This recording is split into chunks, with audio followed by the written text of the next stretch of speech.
श्री गणेशाय नमः। नमस्कार दोस्तों, अर्चना भक्ति में आपका स्वागत है। दोस्तों, आज हम माता के 9 दिन के 9 भोगों के बारे में बताएंगे कि किस प्रकार आप शारदीय नवरात्रि में माता रानी को 9 दिन के अलग अलग भोग देकर आप माता को प्रसन्न कर सकते हैं। तो आइए शुरू करते हैं। सबसे पहले दिन हम माता शैलपुत्री की पूजा करते हैं। माता शैलपुत्री की पूजा के बाद हम माँ को देसी गाय के घी का भोग लगाते हैं। उन्हें गाय के घी का भोग लगाना शुभ माना जाता है और इससे रोग और कष्ट दूर होते हैं। तो इस तरह से माता के पहले दिन हम माँ को गाय के घी का भोग लगाते हैं। दूसरे दिन हम माता ब्रह्मचारिणी की पूजा करते हैं।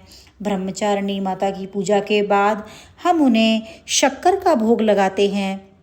हम शक्कर का भोग लगाने के बाद हम माता से प्रार्थना करते हैं कि माँ हमारा भोग आप स्वीकार करें। तो इस प्रकार हम माँ ब्रह्मचारिणी को चीनी का भोग लगाते हैं और इससे हमारे परिवार में सुख समृद्धि आती है। इसके बाद तीसरे दिन हम माता चंद्रघंटा को पूजन करते हैं। माँ चंद्रघंटा की पूजा करने से वो मानसिक शांति मिलती है और सभी दुख दूर होते हैं हमारे। तो माँ चंद्रघंटा की पूजा के बाद हम दूध की मिठाई का भोग लगाते हैं।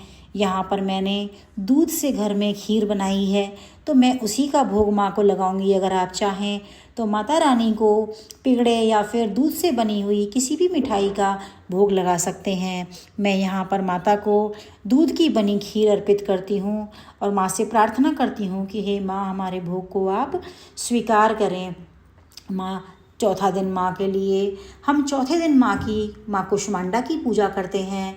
माँ कुष्मांडा को मालपुए का भोग लगता है। इससे देवी बहुत प्रसन्न होती हैं और जीवन के सभी दुखों का हमारे नाश करती हैं। तो देखिए, मालपुए आपको बाज़ार में भी मिलते हैं और आप चाहें तो अपने घर पे भी बड़ी आसानी से आप देसी घी में मालपुओं को बना सकती हैं। तो इसमें थोड़ा ही देर लगती है, ज़्यादा समय नहीं लगता है इसमें।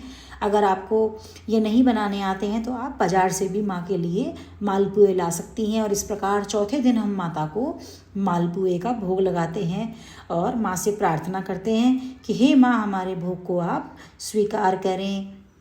इसके बाद हम माँ स्कंद माता की पूजा करते हैं। 5वें दिन हम माँ स्कंद माता की पूजा करते हैं और माता की पूजा में हम पीले रंग के वस्त्र पहनते हैं और पीले रंग का ही माँ को भोग देते हैं। इस दिन हमें केले का भोग माँ को देना चाहिए। तो मैं यहाँ पर माता रानी के लिए केले का भोग रख रही हूँ। तो माता केले का भोग हमारी स्वीकार करें और हम उनसे ये प्रार्थना करें कि माँ, हमारे ऊपर आप अपनी कृपा दृष्टि हमेशा बनाए रखें। इसके बाद हम माँ कात्यायनी की पूजा करते हैं। तो कात्यायनी माँ की पूजा में हम हरे रंग के कपड़ों का इस्तेमाल पहनते हैं और माँ कात्यायनी को हम शहद का भोग लगाते हैं। तो माँ कात्यायनी के लिए ये शुद्ध शहद मेरे घर में था, तो मैंने यहाँ पर माँ कात्यायनी को शहद का भोग लगा दिया और माँ से प्रार्थना करी कि हे माँ, मेरे भोग को स्वीकार करें और हम पर मेरे परिवार पर आप अपनी कृपा दृष्टि बनाए रखें। इसके बाद माँ कालरात्रि की पूजा का दिन आता है। तो 7वां दिन माँ कालरात्रि का होता है और उस दिन हम माँ कालरात्रि की पूजा करते हैं। उन्हें गुड़ से बनी किसी भी चीज़ का भोग लगाते हैं। इससे घर में से नकारात्मक शक्तियाँ हमारी दूर हो जाती हैं और हमें भय से मुक्ति मिलती है। तो माता कालरात्रि को हम गुड़ का भोग लगाते हैं। इसके बाद हम प्रार्थना करेंगे कि हे माँ, हमारे घर से सभी नकारात्मकता को दूर करो और सकारात्मकता का संचार करो। उसके बाद हम माता महागौरी का पूजन करते हैं, जो अष्टमी के दिन होता है। अष्टमी के दिन महागौरी का पूजन होता है। इस दिन हम बैंगनी वस्त्र पहनते हैं और माता रानी को हम नारियल का भोग लगाते हैं। नारियल का भोग हम माँ को बहुत प्रिय है और बहुत शुभ होता है। इससे संतान से जुड़ी हुई कोई भी समस्या दूर हो जाती है। इसलिए अष्टमी के दिन माता महागौरी को आप नारियल का भोग अर्पित करें और माँ से प्रार्थना करें कि हमारे भोग को माँ स्वीकार करें और हमारे ऊपर अपनी कृपा दृष्टि बनाए रखें। उसके बाद 9वां दिन माँ सिद्धिदात्री के लिए पूजा जाता है। माता सिद्धिदात्री को हलवा पूरी का भोग या फिर हलवे चने का भोग लगाया जाता है। तो शारदीय नवरात्रि के अंतिम दिन माँ सिद्धिदात्री को हलवा पूरी का और चने का माँ को भोग लगाया जाता है। तो मैंने यहाँ पर हलवा चना बनाया है और आप अपने घर में बड़ी आराम से इसको 15 मिनट में बना सकती हैं और माता रानी को आप भोग लगा सकती हैं।